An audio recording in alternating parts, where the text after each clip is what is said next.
Hello guys, I welcome you all to the Decode IAS classes on international relations. Already हम लोग first unit को complete कर चुके हैं जिसमें आईआर का इंट्रोडक्शन था और उसके कई सारे अप्रोचेस थे। और सेकंड यूनिट में इंडियन फॉरेन पॉलिसी में हम लोगों ने ये एंशिएंट पॉलिसी मेकिंग जिसमें हम लोगों ने कौटिल्य से लेकर के हम लोगों ने रामायण महाभारत इन सब का भी अध्ययन किया था। आज जो हम लोग इंडियन फॉरेन पॉलिसी पढ़ेंगे इन टुडेज क्लास वो हम लोग करेंगे कि कॉलोनियल एरा से लेकर के नेहरू एरा तक, मतलब कि जब से अंग्रेजी हुकूमत हमारे ऊपर राज कर रही है तब से लेकर के, जब से हम कॉलोनी बने हैं उनके, तब से लेकर के नेहरूवियन एरा तक, यानी कि टू बी प्रिसाइज हम लोग कॉलोनी 1600 में नहीं बने हैं क्योंकि 1600 में उनका कोई ऐसा कॉलोनी बनाने का ऐसा कोई एजेंडा नहीं था। मतलब I am talking about the Britishers या ईस्ट इंडिया कंपनी। तो ये बात समझने वाली है कि कॉलोनियल एरा हम कब से कब तक कह रहे हैं। देखिए बात समझिएगा, जब से इन लोगों ने, अंग्रेजों ने, मतलब 1757 और फिर उसके बाद 1764, इसमें जब बंगाल प्रोविंस को उन्होंने कैप्चर कर लिया, this was the actual and first political consolidation, first political consolidation. और यहां से आप लोगों का ये जो कॉलोनियल बनाना है, कॉलोनीज बनाना, ये मकसद शुरू हो गया। हालांकि ये कॉलोनी बनाने की जो जरूरत है वो कई सारे पुराने एक्ट्स में भी आएगी, जैसे कि पिट्स इंडिया एक्ट 1784 में भी कई सारे ऐसे प्रोविजंस हैं जहां पे ब्रिटिश पोजीशंस जैसे शब्द इस्तेमाल किए गए हैं। जैसे 1784 की जो पिट्स इंडिया एक्ट है, पिट्स इंडिया एक्ट में भी ब्रिटिश पोजीशन ऐसे शब्दों का उल्लेख किया गया है। ठीक है, तो कॉलोनियल एरा से लेकर के नेहरूवियन एरा तक, मतलब कि जब से नेहरू जी प्राइम मिनिस्टर बने हैं और जब तक थे, मतलब कि टेक्निकली बताया जाए तो 1764 से लेकर के 1964 तक, ये बहुत ही प्यारा सा समय लग रहा है। 1764 से 1864, 1964, मतलब 200 साल की फॉरेन पॉलिसी को हम लोग एनालाइज करेंगे। इसको हम लोगों ने थोड़ा सा और आसान बना दिया कि किस टाइम पीरियड की हम लोग बात कर रहे हैं, कितने साल का उसका ड्यूरेशन है। ठीक है, अब इन फॉरेन पॉलिसी को पढ़ने का जो तरीका है, फॉरेन पॉलिसी को पढ़ने का जो तरीका है, उस तरीके के बारे में बात करते हैं। फॉरेन पॉलिसी को एक आसानी से एक चीज से पढ़ा जा सकता है क्योंकि ये कोई सिंगल सब्जेक्ट नहीं है। मैंने पहले भी कहा है, फॉरेन पॉलिसी को समझने के लिए पर्टिकुलर देश की पॉलिटी जानना जरूरी है, उस देश का ज्योग्राफिकल अंडरस्टैंडिंग होना जरूरी है, क्योंकि कई बार क्या होता है कि ज्योग्राफी एक पर्टिकुलर कंट्री की डिटरमिन करती है, ज्योग्राफी एक पर्टिकुलर कंट्री की डिटरमिन करती है कि वो किसके साथ रिश्ता जोड़े।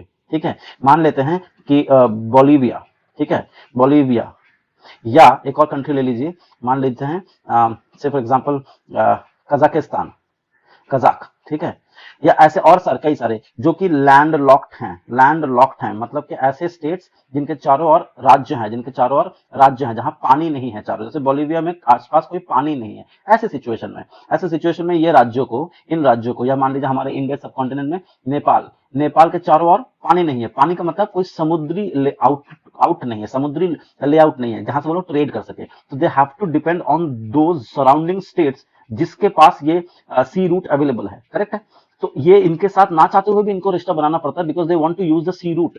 समझ में आ रहा है? तो ज्योग्राफी कई बार political relation between two nations को डिटरमाइन करता है। ये चीज, ये लिंकेज आपको समझनी पड़ेगी।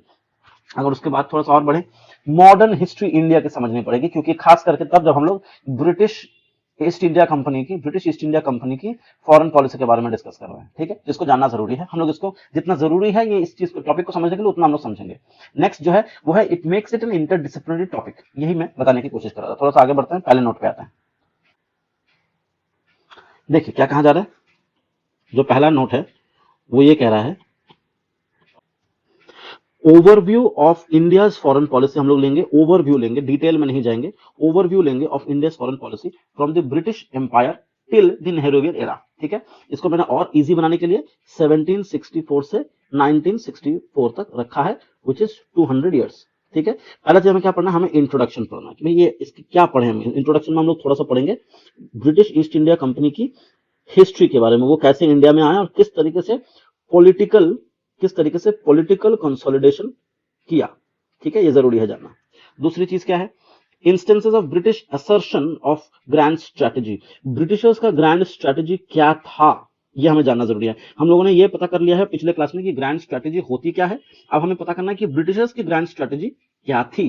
तीसरी चीज हमें पढ़ना है कि इन सब से हम लोगों की इंडिया की जो फॉरेन पॉलिसी मेकिंग है इस पर किस तरीके से इंपैक्ट हुआ। ठीक है, और उसी कॉन्टेक्स्ट में early years of Indian foreign policy making कैसी थी, अर्ली मतलब जब से इंडिया आजाद हुआ है, मतलब जब से इंडिया आजाद हुआ है तब से इंडिया की फॉरेन पॉलिसी मेकिंग कैसी थी, ठीक है, और फिर फाइनल एनालिसिस करेंगे, ठीक है, बात समझ में आ गया। चलिए स्टार्ट करते हैं इंट्रोडक्शन से।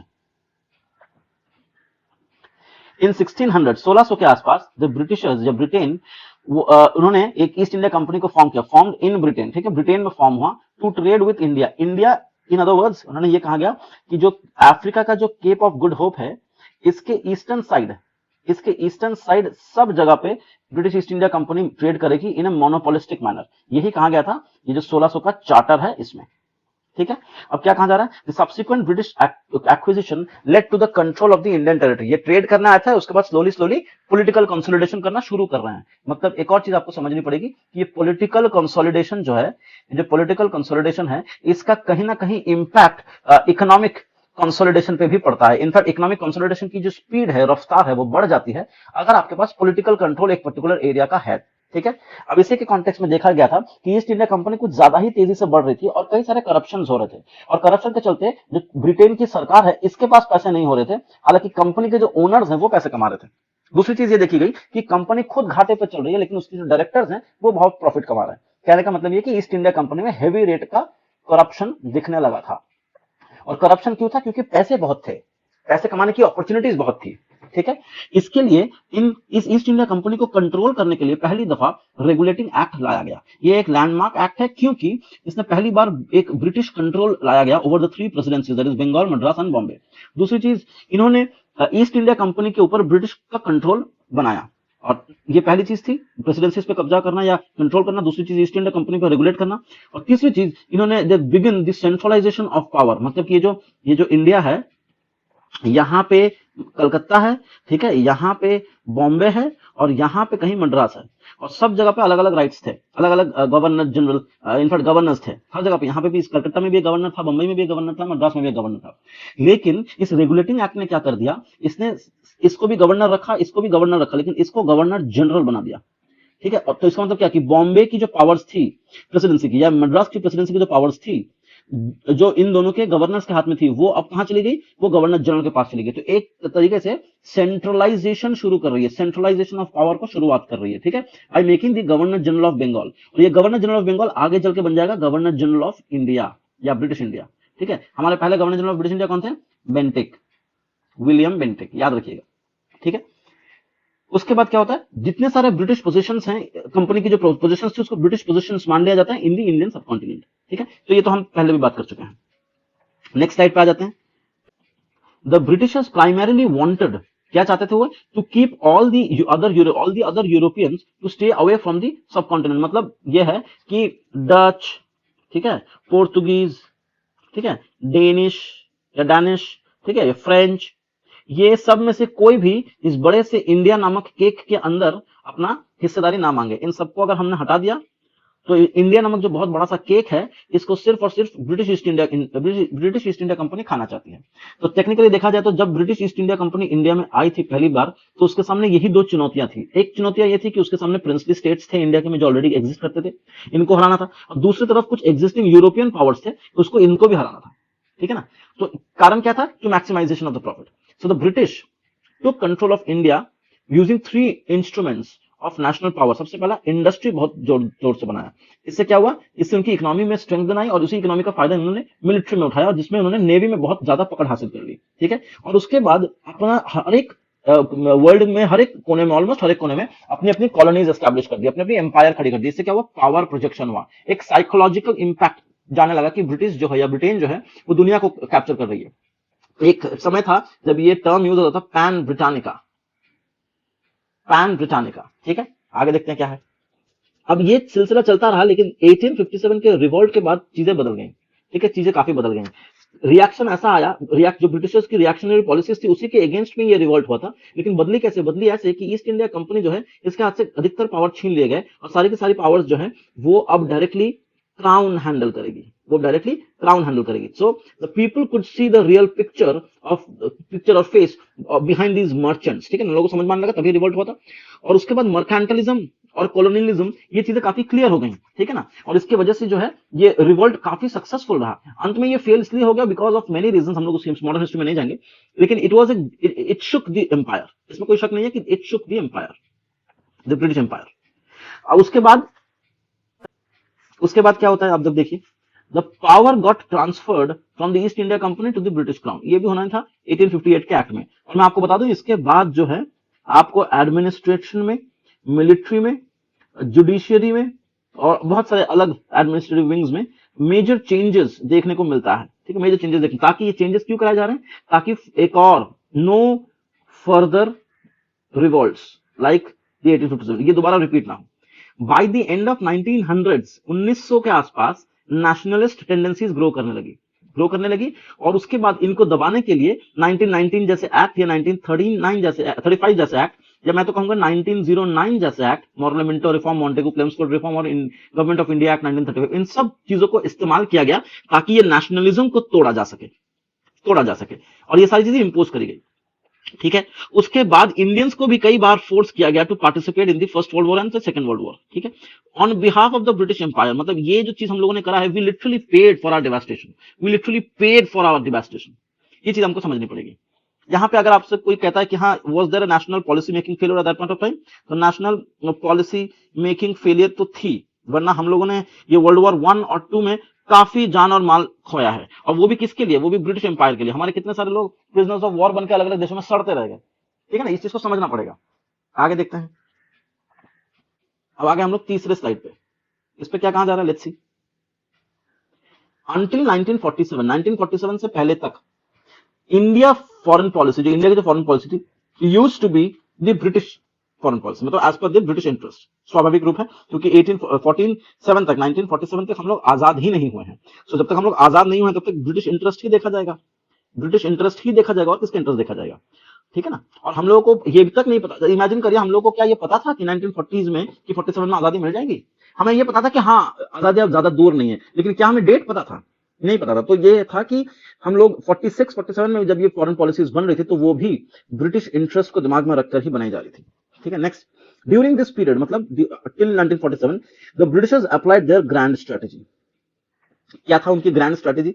ग्रैंड स्ट्रेटेजी ये है कि जो secure all the trade routes, मतलब वो इकोनॉमिक फ्रंट से स्ट्रांग होना चाहते थे, and using that same resources for the self benefit, ठीक है, बात समझ में आ रहा है। उसके बाद गवर्नमेंट ऑफ इंडिया, जहां जहां गवर्नमेंट ऑफ इंडिया आपके अलग अलग स्टेट्स में या प्रोविंसेस में सरकार चला रही थी उस समय, 1947 की बात कर रहा हूं, तो लेट 1940s में जब अलग अलग जगह पे गवर्नमेंट ऑफ इंडिया के प्रोविंसेस गवर्नमेंट्स थे, they enjoyed the liberty to discuss and to make decisions, but the foreign policy, सिर्फ जो foreign policy है, that remained at the hands of the Britishers or in the hands of the London, ठीक है, as per the British interest। बात समझ में आ रहा है। और इसका लॉजिक ये है, जहां तक एक चीज एनालाइज किया जा सकता है कि मान लीजिए ये सब कॉन्टिनेंट इंडिया है, ठीक है, अब यहां से पाकिस्तान हो गया है, ये इंडिया बन गया है। अब यहां से भी जब पूरा इंडिया था या पूरा अनडिवाइडेड इंडिया था, तो यहां पे भी एक अंग्रेज ऑफिसर था आर्मी में या फॉरेन सर्विसेज में, और ठीक उसी तरीके से इंडिया की तरफ से भी जो आदमी आर्मी में था या हेड था वो भी एक ब्रिटिशर था। तो टेक्निकली अगर ये और ये लड़ने लगे तो आपस में दो ब्रिटिशर्स को ही लड़ना पड़ेगा अंत में। तो इसीलिए फॉरेन पॉलिसी के मामले में अभी भी ब्रिटिश इंटरेस्ट ही देखी जाएगी, इसीलिए लंदन बनाएगी। बाकी सारे डिसीजन गवर्नमेंट ऑफ इंडिया ले सकते हैं, लेकिन फॉरेन पॉलिसी छोड़ करके, ठीक है। इसके बाद एक नया चैप्टर लिखा जाता है जिसको कहते हैं ब्रिटिश इंडियन डिप्लोमेसी। ये जो पोर्शन है जहां पे टिल 1947 जब तक ब्रिटिश इंटरेस्ट देख करके फॉरेन पॉलिसी बनती रही, अलग अलग राज्यों से ब्रिटिश इंटरेस्ट को देख करके इंडिया की जो रिलेशनशिप्स हैं उसको एक शेप दिया गया, उसको एक नाम दिया गया। इसको कहते हैं ब्रिटिश इंडियन डिप्लोमेसी, ठीक है। कुछ इंस्टेंसेस लिए गए हैं, जैसे मान लीजिए जो ब्रिटिश इंडिया डिप्लोमेसी, उसमें 2-3 एग्जांपल ले रहा हूं। जैसे मान लीजिए एक इंस्टेंस है, नंबर 1 इंस्टेंस ये है कि जो ट्रीटी ऑफ टिटलिस्ट हुई थी, ये ट्रीटी हुई थी नेपोलियन और जार के बीच में, मतलब के फ्रांस और रशिया के बीच में। क्या ट्रीटी थी कि वो लोग स्लोली इंडिया के नॉर्थ ईस्ट को अटैक करेंगे, ठीक है। वैसे भी फ्रांस की नहीं बनती अंग्रेज से, ठीक है, अटैक करेंगे। तो इस चीज को कंट्रोल करने के लिए ब्रिटिशर्स ने बहुत सारे फ्रेंडली मिशन भेजे अपने नॉर्थ ईस्ट वाले एरिया में, ठीक है, जिस तरह से बैलेंस कर सके चीजों को, ताकि जिनसे ब्रिटेन दोस्ती करेगा नॉर्थ वेस्ट में, वो लोग इस जार और नेपोलियन की आर्मी से लड़ सके, समझ में आ रहा है आपको? तो किस तरीके से मैनिपुलेट किया अपने नॉर्थ वेस्ट नेबरर्स को, यूज किया अपने नॉर्थ वेस्ट नेबरर्स को, so as to be secure from the hands of the Russian tsar army and the Napoleon army. ठीक है, दूसरी चीज देखिए, एक और इंस्टेंस बताते हैं, द पॉलिसी ऑफ बफर। ये बनाने की जरूरत ये थी, जैसे मान लीजिए हम किसी भी शॉक से बचने के लिए बफर का इस्तेमाल करते हैं। तो अगर मान लीजिए ये इंडिया है, ये इंडिया है, यहां से भारी मात्रा में अटैक्स हो रहे हैं, तो अगर यहाँ पे ईस्ट इंडिया कंपनी राज करे तो वो क्या करेगी, वो इतने से वाले एरियाज को, इतने से छोटे एरिया को ये बफर बना देगी। इन लोगों को बोलेगी सडनली कि आज से तुम लोग आजाद हो। इनको लगेगा कि ब्रिटिश गवर्नमेंट कितनी अच्छी है कि आजादी दे रही है, जबकि ब्रिटेन चाहती है कि जब ये पहला अटैक हो वो तुम पे हो, इस पे ना हो। बस समझना, तो क्रिएटिंग बफर, बफर स्टेट, ये बड़ा राइज पे चला गया। ठीक है ना। उसके बाद देखिए जरा, एक और चीज थी, जैसे issue with related to the British control over Tibet, Nepal and Bhutan. Britain जो है वो कई बार तिब्बत में अटैक कर चुका है, नेपाल में अटैक कर चुका है, भूटान को कैप्चर कर चुका है। नेपाल का इनफैक्ट काफी बड़ा हिस्सा, ये 1830s या 40s की बात बता रहा हूं मैं, 1830s या 40s में काफी ज्यादा अटैक्स हुए थे। इनफैक्ट आज भी नेपाल का कई सारा हिस्सा हमारे यहाँ पे एज इंडियन टेरिटरी रिकॉग्नाइज्ड है। Same goes with Bhutan. और ये जब तिब्बत के साथ होने लगा तो इंडिया और चाइना के बीच में थोड़ा सा अनबन होने लगा। इनफैक्ट ये हम लोग उस समय की बात करें जब ब्रिटिश इंडिया वर्सेस चाइना की बात हो रही, तो उस समय तिब्बत को भी कैप्चर कर लोग करना चाहते थे, ताकि चाइना की जो ग्रोइंग पावर है उसको रोका जा सके। फिर से सेम पॉलिसी। एक और जो चीज है वो है इंस्टेंस नंबर 4। यहाँ पे क्या होता है, यहाँ पे हो रहा है कोऑपरेशन। कोऑपरेशन हर एक इवेंट के बाद जब हम लोग रेट्रोस्पेक्ट करते हैं या इंट्रोस्पेक्ट करते हैं। फॉर एग्जांपल वर्ल्ड वॉर 1 के बाद वी रियलाइज कि नहीं, ऐसे नहीं चल सकता, हमें एक ऑल ओवर वर्ल्ड सुप्रा नेशनल बॉडी बनानी पड़ेगी, जिसका उन्होंने नाम दिया लीग ऑफ द नेशन। ये बना आपका 1919 में। ठीक है, लेकिन ये फेल कर गया क्योंकि this organisation league of the nation couldn't save or couldn't prohibit the happenings that took place during the World War II। और वर्ल्ड वॉर 2 के बाद हम लोगों ने क्या देखा, लीग ऑफ नेशन से भी ज्यादा पावरफुल बॉडी जैसे कि यूएन। और इकोनॉमिक फ्रंट में भी हम लोगों ने ब्रिटेन वुड्स कॉन्फ्रेंसेस देखा है, इकोनॉमिक फॉरेन पॉलिसी। इसमें क्या होता है, इसमें जैसे आईएमएफ, वर्ल्ड बैंक, आईएमएफ, ठीक है, वर्ल्ड बैंक, ऐसे ऐसी इंस्टीट्यूशंस ब्रिटेन वुड्स कॉन्फ्रेंस में निकल कर आती है, जो कि पूरे इंटरनेशनल इकोनॉमिक पॉलिसी को बदल कर रख देगा। बात समझ में आ रहा होगा सबको कि किस तरीके से अलग अलग तरीके से ब्रिटिश इंडियन डिप्लोमेसी काम कर रही है। लेकिन सब में यहां पे भी ब्रिटिश का खुद का इंटरेस्ट देखा जा रहा है, यहां पे भी अपने इंटरेस्ट को बचाने के लिए बफर कर रही है, यहां पे और इंटरेस्ट को एक्सपैंड करने के लिए अलग अलग जगहों को कैप्चर कर रही है, और यहां पे ये यूएन के साथ जुड़ करके या अच्छा खासा पैसा कंट्रीब्यूट करके इन आईएमएफ फिर से वो अपने इंटरेस्ट को सिक्योर कर सकती है in the form of their strong presence in the international bodies. ठीक है, चलिए नेक्स्ट स्लाइड देखते हैं। इसमें क्या है, इंटरनेशनल रिलेशंस जो होता है with respect to India, international relations with respect to India began to develop in the latter half of the 19th century। 19th century का जो later part है उसमें इंडिया डेवलप करना चाह रहा था। ठीक है, उसके पास 3 व्यूज थे। व्यू नंबर 1, हमें यूनिवर्सल ब्रदरहुड फैलाना है, हमारे ऊपर कुछ सोशल ऑब्लिगेशन है इंटरनेशनल, हमें वो भी फॉलो करना है, और views on war and conquest. ठीक है, अब देखते हैं आगे किसने क्या बोला है। As Indian nationalism became stronger, the India developed an idea of India should strive for the human liberty and brotherhood and eventually nationalism। ठीक है, तो मतलब क्या है कि इंडिया की नेशनलिज्म जो है वो धीरे धीरे ग्रो कर रही थी, और इसकी ग्रोथ से, इसकी डेवलपमेंट से एक ही आइडिया सामने आ रहा था कि India should strive for human liberty, India should strive for brotherhood and India should strive for nationalism. ठीक है, उसके साथ साथ कुछ अज्यूम कैरेक्टर्स हैं, जैसे गांधी जी के कुछ सिखाए हुए चीजें जो हम लोगों ने अपने फॉरेन पॉलिसी में इनिशियल डेज से डाल कर रखा हुआ, जैसे अहिंसा। ठीक है, this became the new line of thought. ठीक है, आगे देखिए, आफ्टर 1947 यहां से फिर भारत अपनी पॉलिसी खुद बनाएगा इंडिपेंडेंटली। तो ये बड़ी बात है। There was further clarity on the foreign policy, idealism and the world peace were established as stated goals by India। मतलब हमें आइडियलिज्म के मार्ग पर चलना है, जिससे हमें वर्ल्ड पीस हमारा गोल है, ये हमारा पाथ है और ये हमारा गोल है। ठीक है, और इसी चीज को मिला करके हम लोग कहेंगे कि किस तरीके से 1947 में जो फॉरेन पॉलिसी बनी उसका मेन एजेंडा क्या था। अच्छा, एक और चीज जो याद रखनी है कि after the cold war, after the world war 2, जो कोल्ड वॉर शुरू हुआ था, ये कोल्ड वॉर यूएसए और यूएसएसआर के बीच में था। करेक्ट। अब सब लोग जो हैं या तो ये ब्लॉक चूज कर रहे थे या तो ये ब्लॉक चूज कर रहे थे। आप किसी से भी कोई से भी ब्लॉक चूज करो, इवेंचुअली आप जिसको चूज नहीं करोगे उससे आपकी दुश्मनी होने वाली है। तो इंडिया ऐसा नहीं किया। इंडिया का जो नॉन अलाइनमेंट मूवमेंट है, नॉन अलाइनमेंट वाली पॉलिसी थी, उसमें क्या था, टू मेंटेन स्ट्रेटेजी। भाई हम किसी के भी साथ जाएं, हम ना जाएं, लेकिन हम अपने स्ट्रेटेजीज खुद बना सकते हैं when it comes to international matters. दूसरी, हम किसी के साथ भी एंगेज हो सकते हैं एज पर माई डिमांड। ठीक है। और कंट्रीब्यूट क्या करना, maintain world peace by reduction. ये रिडक्शन का मतलब क्या है, reduction of conflicts, reduction of conflicts. अगर आप किसी भी तरीके से वायलेंस को रिड्यूस करेंगे, कॉन्फ्लिक्ट को रिड्यूस करेंगे, तो eventually you will maintain world peace, ठीक है। और राइट टू सेल्फ डिटर्मिनेशन का मतलब है जनता जनार्दन चूज करेगी कि उसका राजा कौन होगा या उसका गवर्नमेंट कौन चलाएगा। उनको ऊपर कोई चीज इंपोज नहीं कीजिएगा, सेल्फ डिटरमिन, वो खुद डिटरमाइन करना चाहते हैं कि सरकार किसकी होगी, ठीक है। और जब हम लोग फॉरेन पॉलिसी बनाएंगे तो we will have to be neutral in terms of ideology, एकदम न्यूट्रल होना पड़ेगा। अदरवाइज हम लोग या तो यूएसए या तो यूएसएसआर के ग्रुप में जा भिड़ सकते हैं, क्योंकि हमारा ऑब्जेक्टिव है कि किसी के साथ भी नहीं रहना लेकिन सबके साथ रहना, नॉन अलाइंड।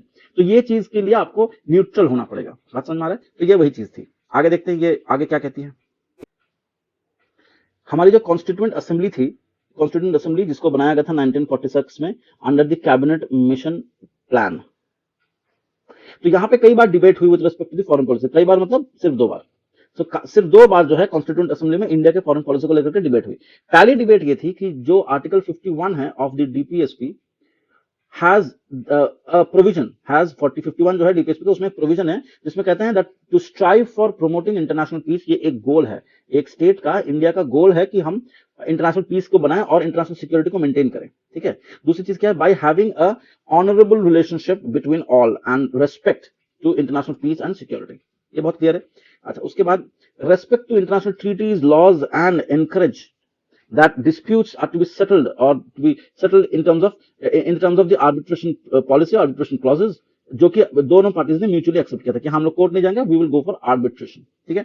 अच्छा, उसके बाद आर्टिकल 51 जो है रिकॉग्नाइज करता है by mister Vishwanath Das and mister B M. Kharderkar as mention the legacy, these two gentleman maintain the legacy of India spiritual heritage. This is very important, ये दोनों नाम बहुत इंपॉर्टेंट है, मैं यहाँ पे आईएमपी लिख देता हूँ, ये दोनों नाम बहुत इंपॉर्टेंट है, ठीक है। चलिए next, the nationalist leaders favoured the United Asia and Asian federation. जो ऑप्शन था हमारे, जो इंडिया के नेशनलिस्ट थे वो कहते थे कि हमको बनाना है यूनाइटेड एशिया या Asian federation. In 1930 the first pan Asiatic federation conference happened as well as conference happened as World War II, that is WW2, World War II ended. As the World War ended, the establishment of the United Nations translated the Indian view or Indian idea of ASEAN Federation into a global या world federation. कहने का क्या मतलब है, मतलब ये है कि जब से इंडिया ने कहा है कि हमको स्पिरिचुअल हेरिटेज दिखाना है, हमें यूनाइटेड एशिया बनाना है, हमें एशिया फेडरेशन बनाना है या पैन एशिया बनाना है, पैन एशियाटिक फेडरेशन बनाना है, इन सब के लिए हम लोगों ने ये सब काम किया। अब वर्ल्ड वॉर 2 के बाद ये देखा गया है कि establishment of the United nation translated in the Indian view, जहां नेशनल लीडर्स जो हैं वो फेवर कर रहे हैं यूनाइटेड एशिया, ठीक है। और सेम टू सेम चीज वर्ल्ड वॉर 2 के बाद यूनाइटेड नेशन भी कॉपी कर रही है, रादर ट्रांसलेट कर रही है, जिस तरह से आप एशियन फेडरेशन चाहते हैं हम भी उस तरह से वर्ल्ड फेडरेशन चाहते हैं। After the World War II, India supported the right of self-determination and the idea of democracy. देखिए, self determination मतलब आप अपना राजा खुद चुन रहे हैं, मतलब आपके पास ये अधिकार है बोलने का, ये एक्सप्रेस करने का, which is nothing but democracy. The tilt towards the leftist ideology grew between the two world wars. मतलब थोड़ा सा हम लोग लेफ्टिस्ट की तरफ क्यों मुड़े, because of the situation at that point of time. कौन सा वो टाइम है, between the two world wars, जब क्राइसिस सिचुएशन है, ठीक है। अच्छा, उसके बाद क्या है, उसके बाद लेफ्टिस्ट के बाद होता क्या है कि grew between the two world wars, ठीक है, इसको इंटर होगा, and finally emerged in the post independent period in the name of non alignment movement. मतलब पहले हम लोग लेफ्टिस्ट नहीं थे, उसके बाद जब 2 वर्ल्ड वॉर के बीच का जो क्राइसिस पीरियड था उसमें भी रियलाइज जो कम्युनिज्म है या लेफ्टिस्ट मूवमेंट, हमको इसको ज्वाइन करना चाहिए फॉर अ ग्रेटर गुड। लेकिन इवेंचुअली ये लेफ्टिस्ट से भी हम लोग मूव ऑन करके पोस्ट इंडिपेंडेंस में हम लोग नॉन अलाइन मूवमेंट को ज्यादा प्रेफर करते हैं, नाम को ज्यादा प्रेफर करते हैं ओवर द लेफ्टिस्ट, ठीक है, क्योंकि नाम में भी वो तमाम सुविधाएं हैं। इनफैक्ट जो नाम है इसके अंदर एक कैरेक्टर नहीं है कि वो किसी भी सरकार को ओवरथ्रो नहीं करता है, लेकिन लेफ्टिस्ट करते हैं, ठीक है। अच्छा, तो आगे देखते हैं, इसको ध्यान से देखिएगा, इसमें ये सबसे इंपॉर्टेंट स्लाइड है और यह शायद आखिरी स्लाइड है, इसको प्लीज ध्यान से देखिएगा। इसमें पूरा इंडिया की इंडिया की जो फॉरेन पॉलिसी है उसके बारे में डिटेल में बताया गया है। तो इंडिया की फॉरेन पॉलिसी डिटेल में जानने के लिए ये वाला स्लाइड जरूर देखें। हमने अब तक पता कर लिया है कि ब्रिटेन के अंडर में हमारी फॉरेन पॉलिसी सिर्फ ब्रिटेन के इंटरेस्ट में या उनके मर्केंटाइल इंटरेस्ट के बेसिस पे चलती थी, लेकिन आफ्टर 47 अब हमारी खुद की इंडिजिनस फॉरेन पॉलिसी होगी, जिसके बारे में हम लोग पढ़ने वाले हैं। देखिए, India aspires to be a great country और to be a great super power.